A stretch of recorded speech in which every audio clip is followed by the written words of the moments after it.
नमस्कार. महाराष्ट्रातील तमाम राज्यसेवा मुख्य परीक्षेसाठी इच्छुक असणाऱ्या सर्व सहकारी मित्रांचं मनापासून स्वागत.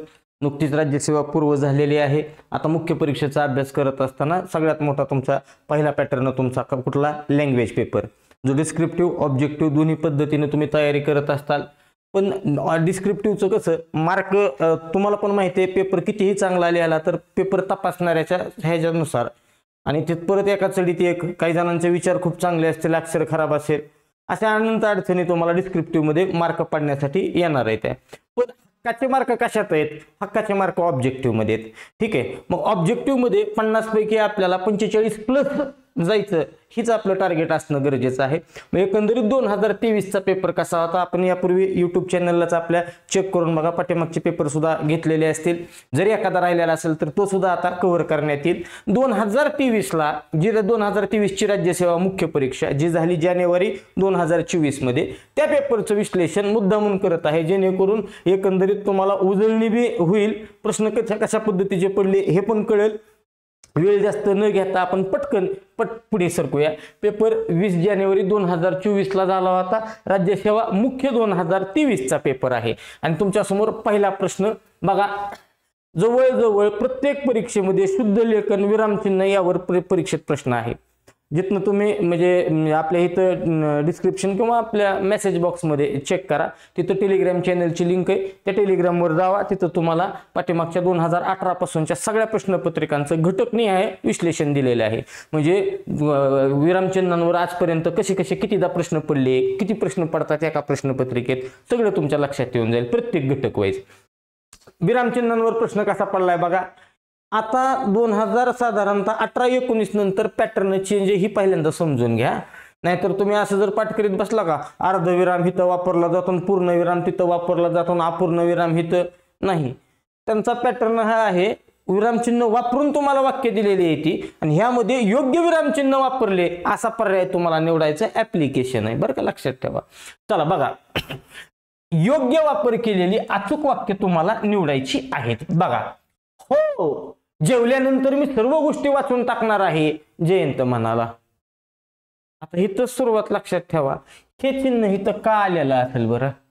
उद्गारवाचक चिन्ह आहे ना, म्हणजे जोपर्यंत तुमच्या भावना व्यक्त करणारा शब्द, बरोबर ना, अरे रे रे रे रे, हो हो, वा वा, असे जोपर्यंत येणार नाहीत तोपर्यंत हे कसं येईल तिथं?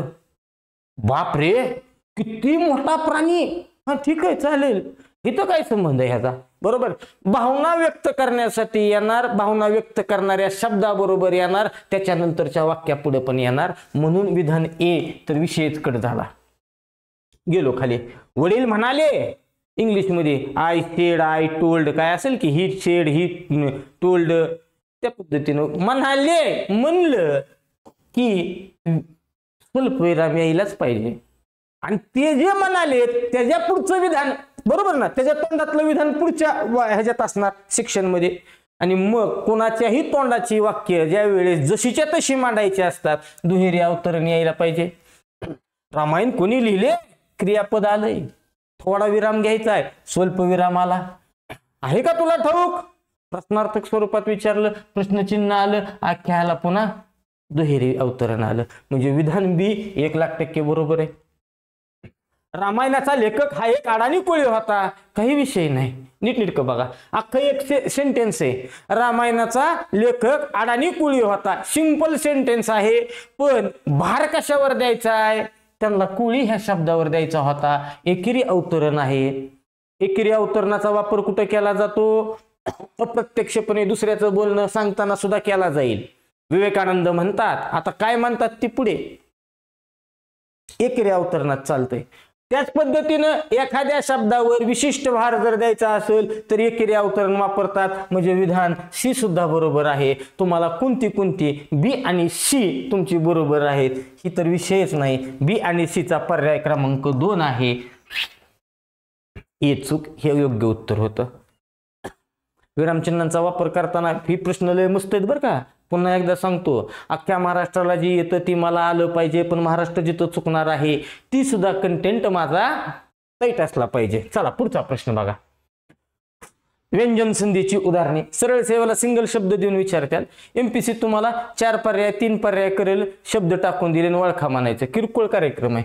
व्यंजन संधीचे उदाहरण. व्यंजन संधीचे उदाहरण म्हणताना घरी, हातून, नुमजे. जर तुम्ही बघितलं संधीसाठी शब्द आहे याचा अर्थ उघड आहे. त्याच्यात 2 पद आहेत. घरी मूळ शब्द कुठला घेतला मी? घर अधिक ई.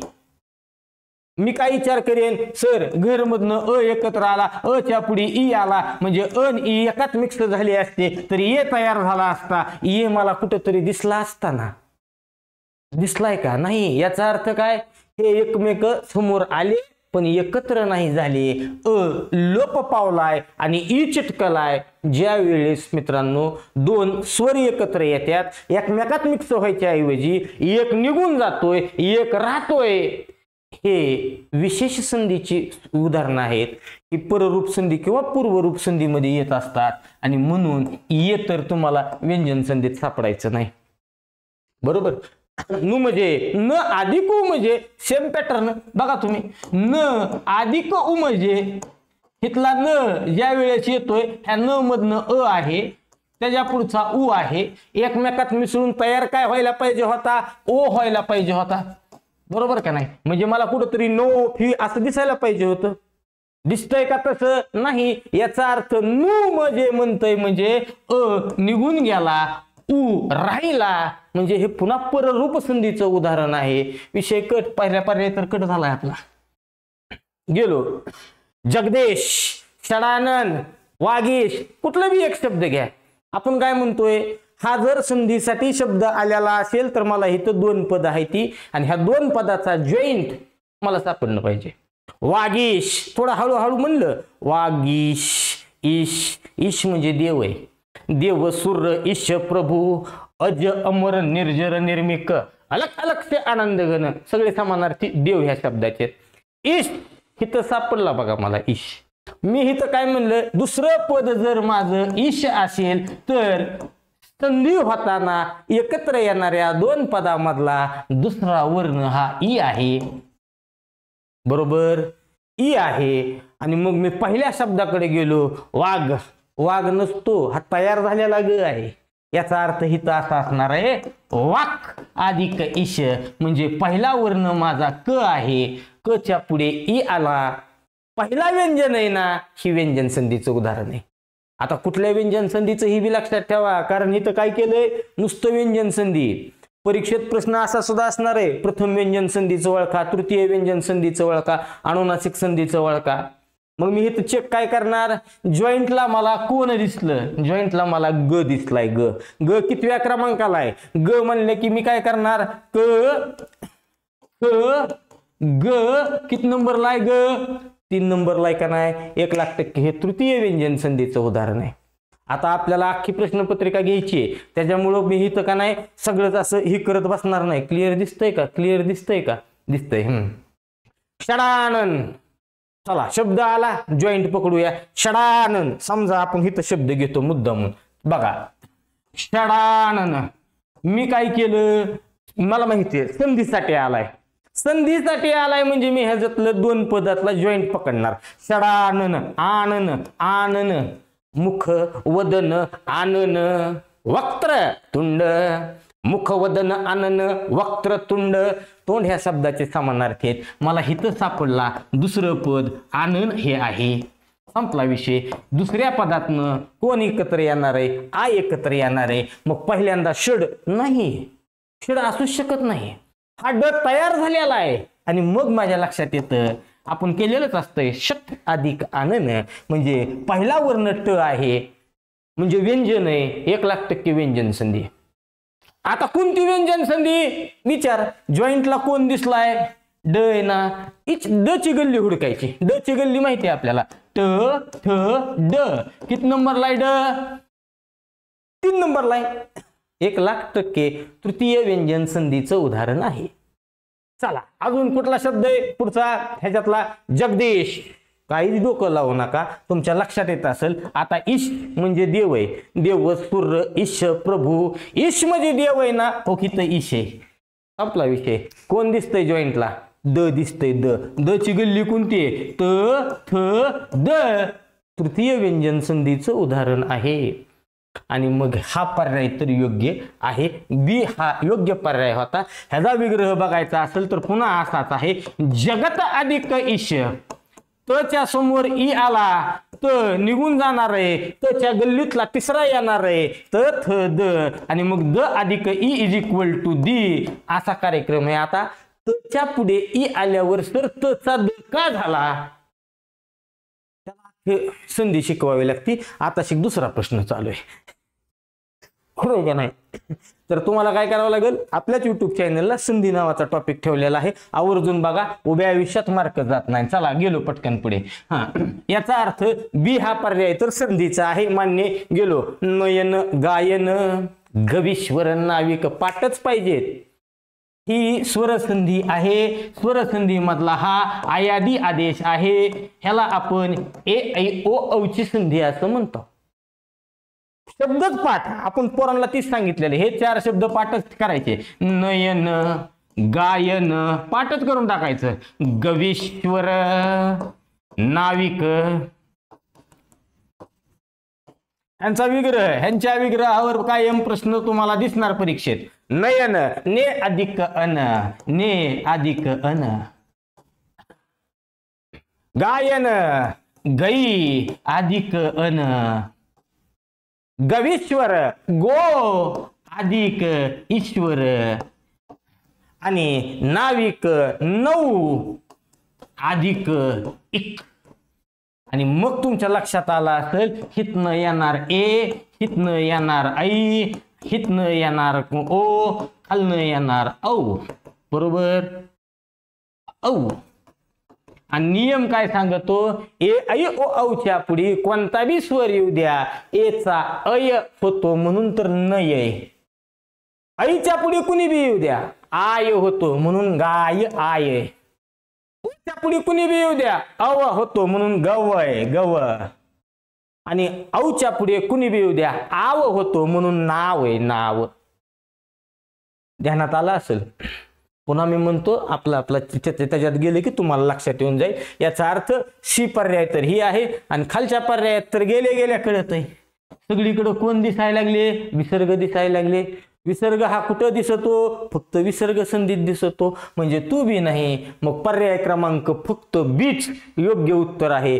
पर्याय क्रमांक 2 आपलं योग्य उत्तर असलं पाहिजे. पुन्हा सांगतोय, ज्या वेळेस तुम्ही अनालिसिस करायला लागलात त्यावेळेस आपला ही वाढवण्यासाठी ह्याच्यातनं अभ्यास बी करायचा आहे तुम्हाला.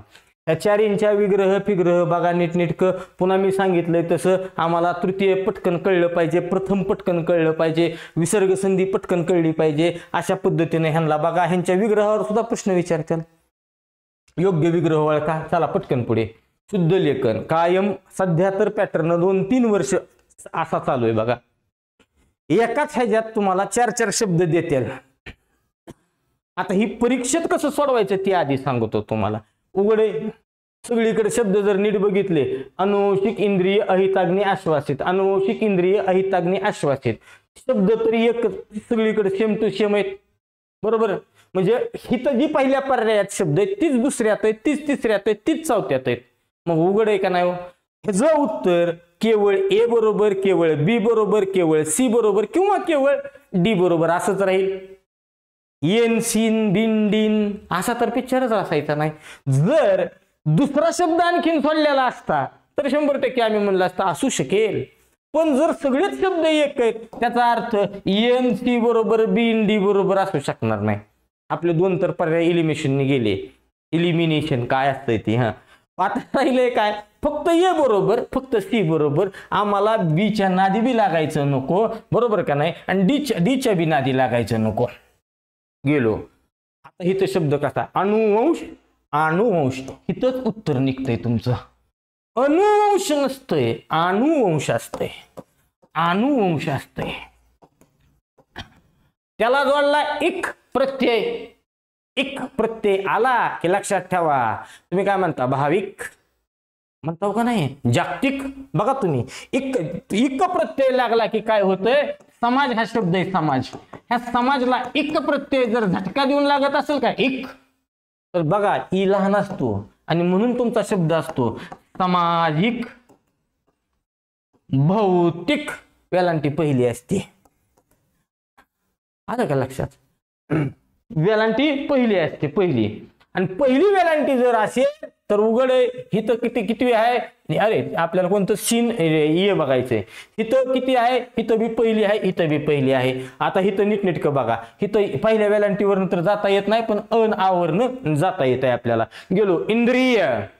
इय प्रत्यय जर लांबलेला असेल पर्यावरणीय तर दुसरा असतो इंद्रिय. अनुस्वार बी आलेला आहे. वेलांटी पहिली, हिथं बी पहिली. इथं गेलो अहिताग्नी.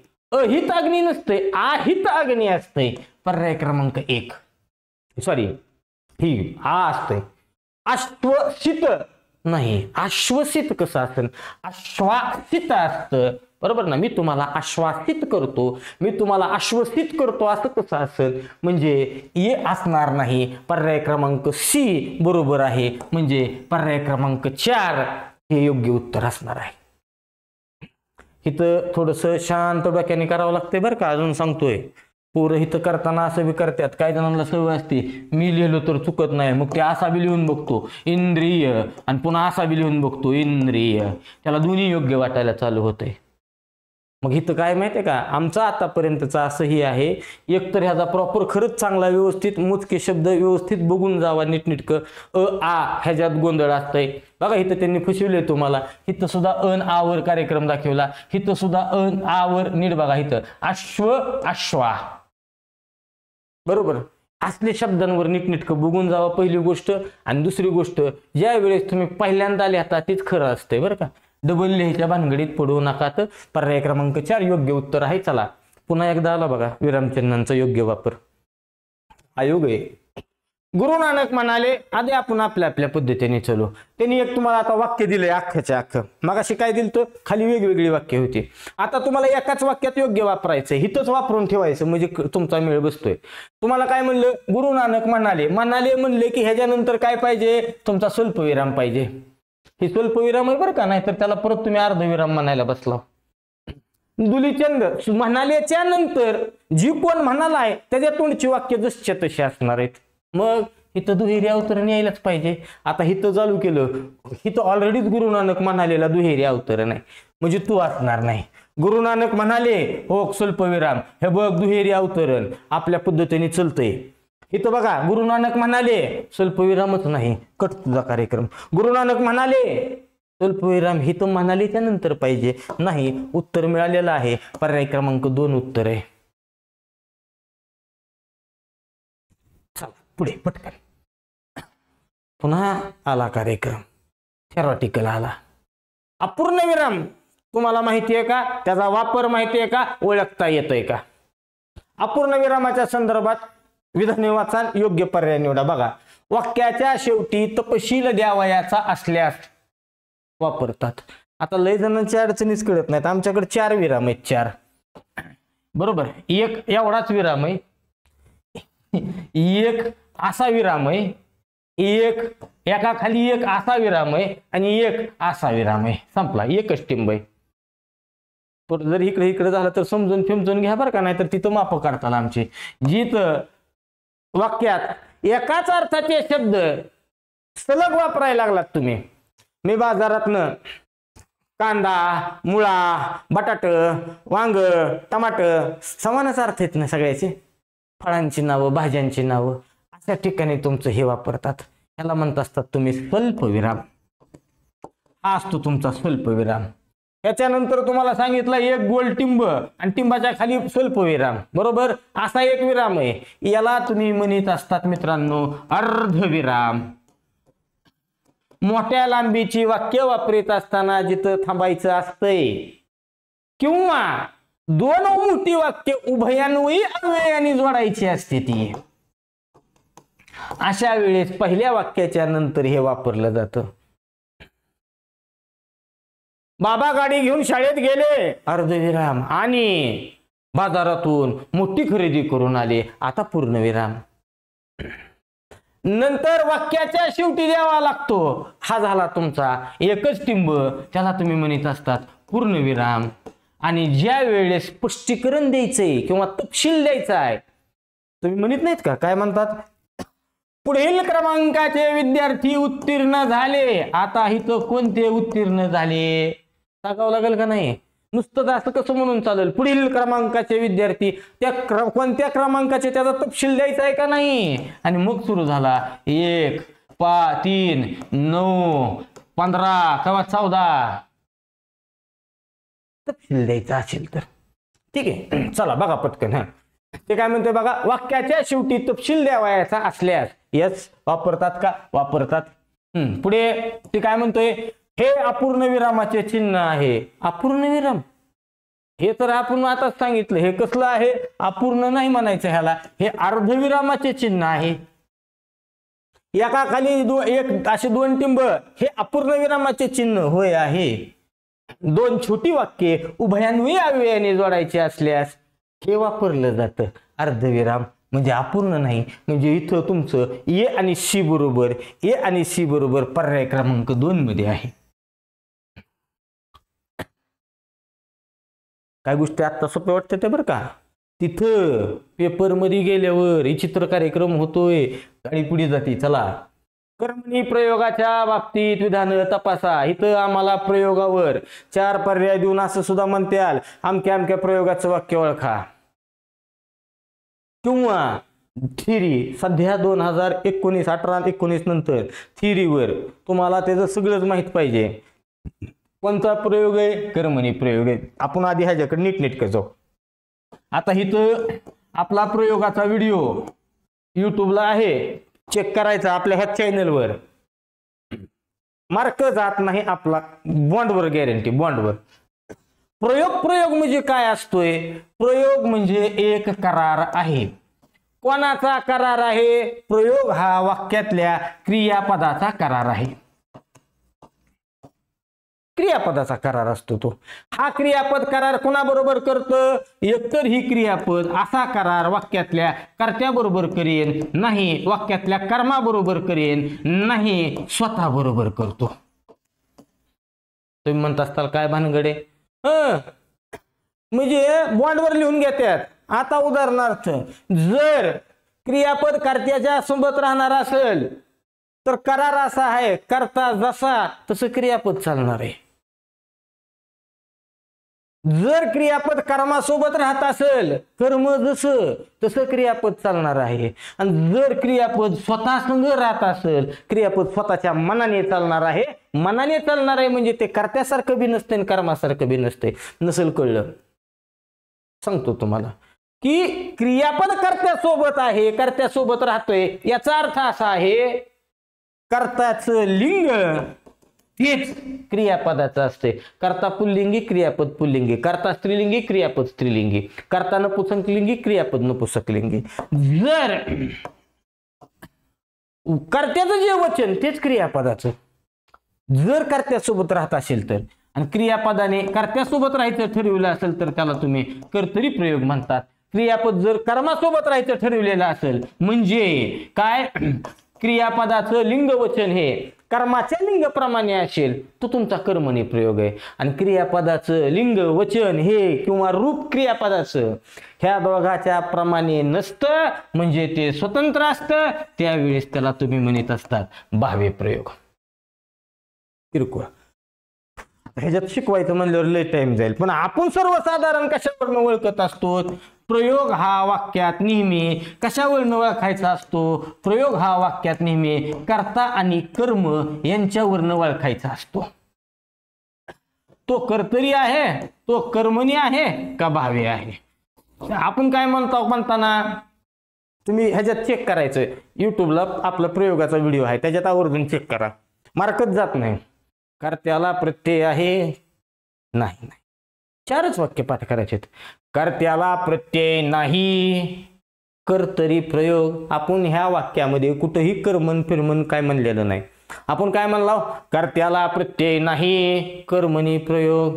कर्त्याला आहे, कर्माला नाही, कर्मणी प्रयोग. काय गोंधळ फिंदळ झाला असेल तर रिपीट करतो. कर्त्याला प्रत्यय नाही, कर्तरी प्रयोग. कर्त्याला आहे, कर्माला नाही, कर्मणी प्रयोग. दोघाला आहे भावी प्रयोग.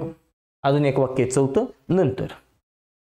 आपला विषय काय चालू आहे मग आता? सर, कर्मणी प्रयोगाचं हे वैशिष्ट्य आहे. काय वैशिष्ट्य आहे? कर्मणी प्रयोगात कर्त्याला प्रत्यय असतोच, कर्माला नसतोच. याचा अर्थ दोन वाक्य इथं तयार होतात. कर्माला प्रत्यय नाही आणि ज्या शब्दाला प्रत्यय नाही त्याची विभक्ती कोणती असते हो? प्रथमा. म्हणजे कर्मणी प्रयोगात कर्म हे प्रथमा विभक्तीतच असते. कर्त्याला असतो, कोणता का असाना, तृतीयेचा असू दे, पंचमीचा असू दे, षष्ठीचा असू दे, कुठला बी असू दे बाबा, कर्त्याला असतोय. कर्त्याला असतोय ना, मग आपण म्हणत बसायचं नाही सर ते द्वितीयाच आहे का, सर चतुर्थीच आहे का, षष्ठीच आहे का. सगळं असन, एक नसन, काही ना काही प्रत्यय आहे. याचा अर्थ प्रथमा विभक्तीत कर्ता कधीच नसणार.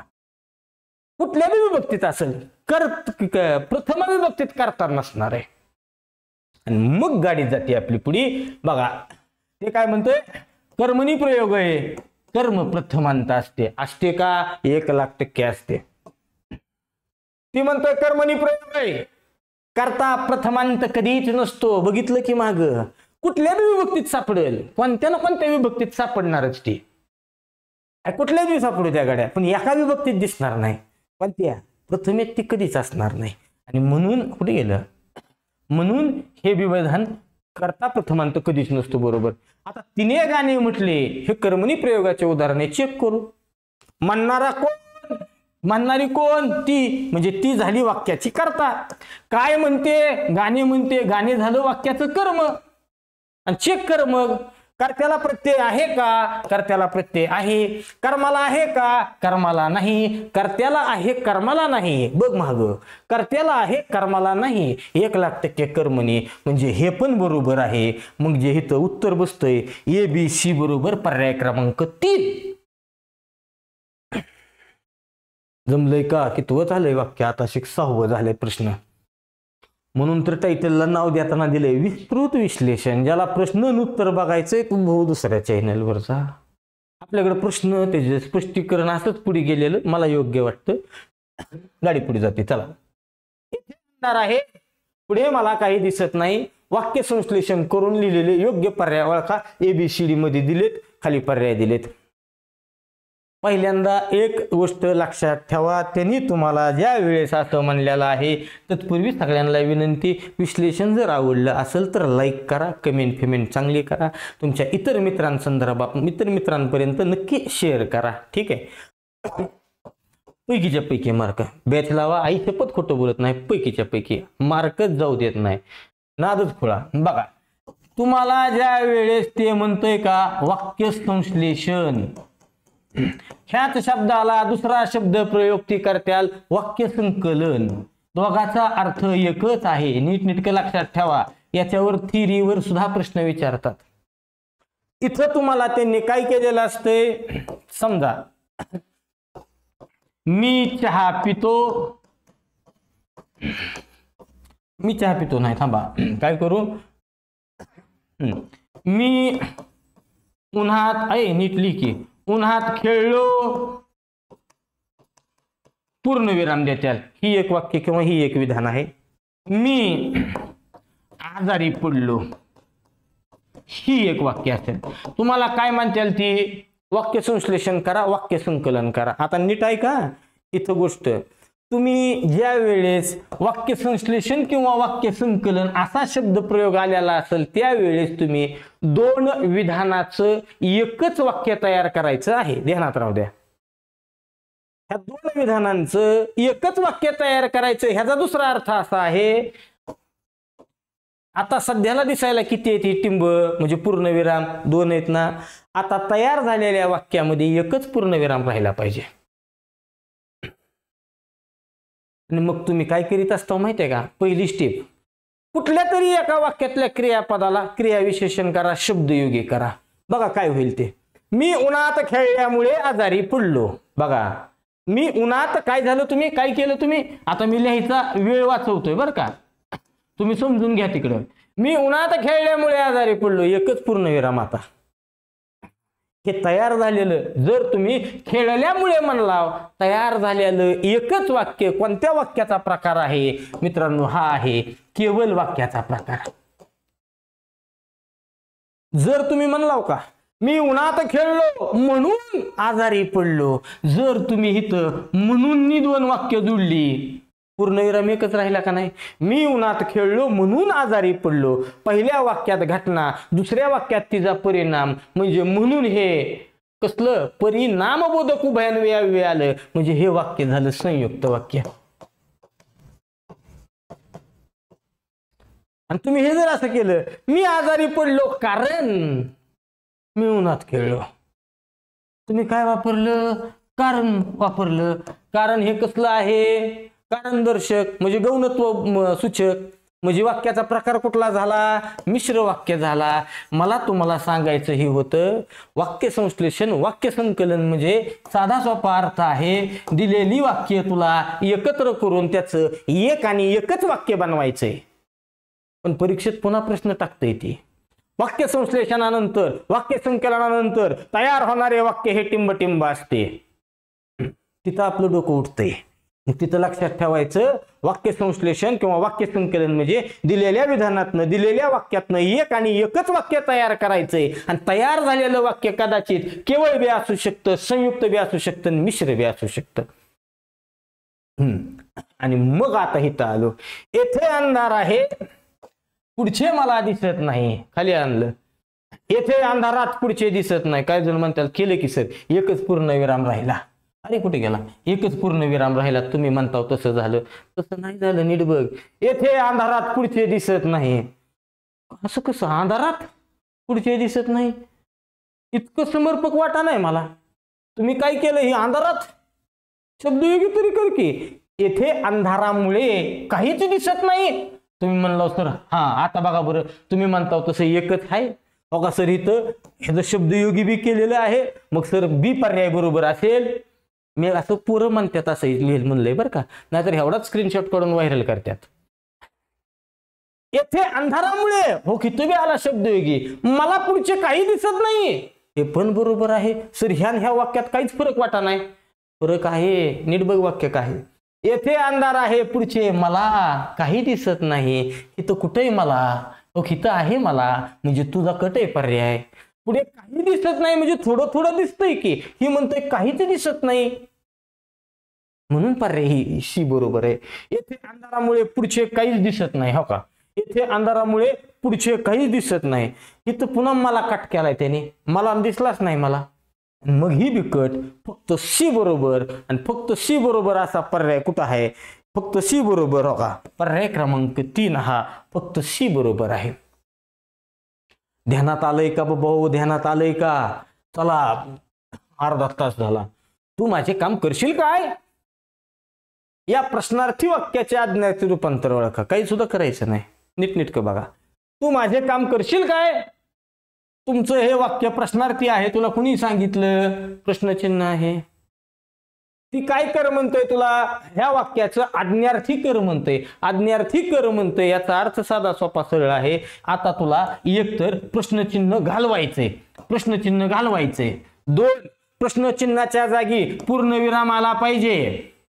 आणि सगळ्यात मोठी गोष्ट नीट बघ, आज्ञार्थी कर म्हणतोय का नाही, याचा अर्थ ती तुम्हाला साधं सोपं सांगतोय. क्रियापदाचं मूळ रूप वापर दाखवतो तुम्हाला.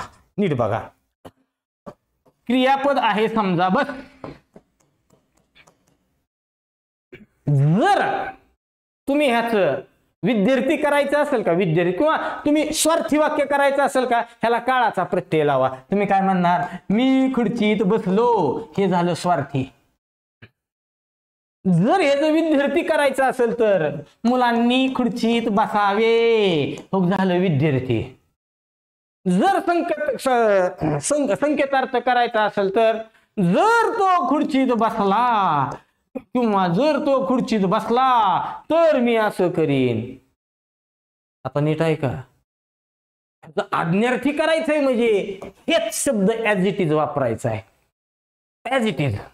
एकटा पोरगा असेल तर हे तू खुर्चीत बस, आला का? तू खुर्चीत बस, पूर्णविराम. एकापेक्षा जास्त जणांसाठी. हे पोरांनो, चला पटकन खुर्चीत बसा.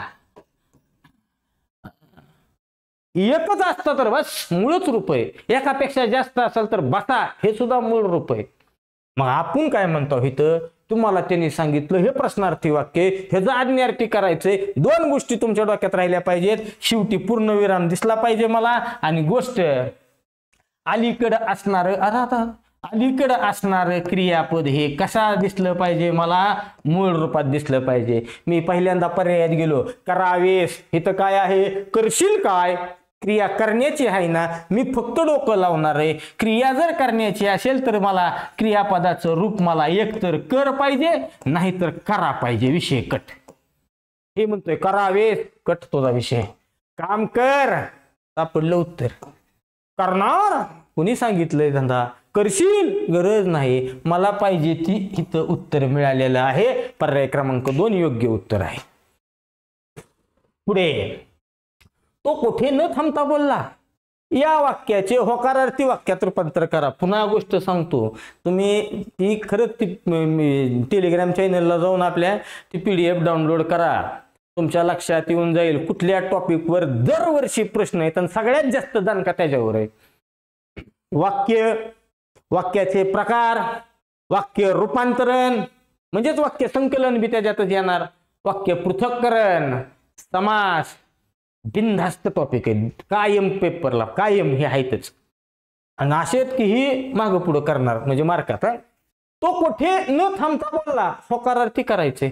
तुला काय होकारार्थी करायचंय का नाही, मग वाक्यातनं नकार सुचवणारे शब्द आधी उडवायचे. तुम्ही म्हणता सर न काढू का, न नाही, न मुळे नकार सूचित झालाय र, पण न थांबता आता त्याच्या विरुद्ध अर्थ आम्हाला पकडायचा आहे. तो न अडखळता न थांबता त्याचा विरुद्ध अर्थ असतो पोरांनो, हे लक्षात ठेवा. त्याचा थांबणे, अडखळणे, घसरणे त्याला तुम्ही म्हणत असतात स्खलन. स्खलन म्हणजे घसरणे. जी घसरत नाही, जी अडकत नाही, जी अडखळत नाही ते असतंय अस्खलन.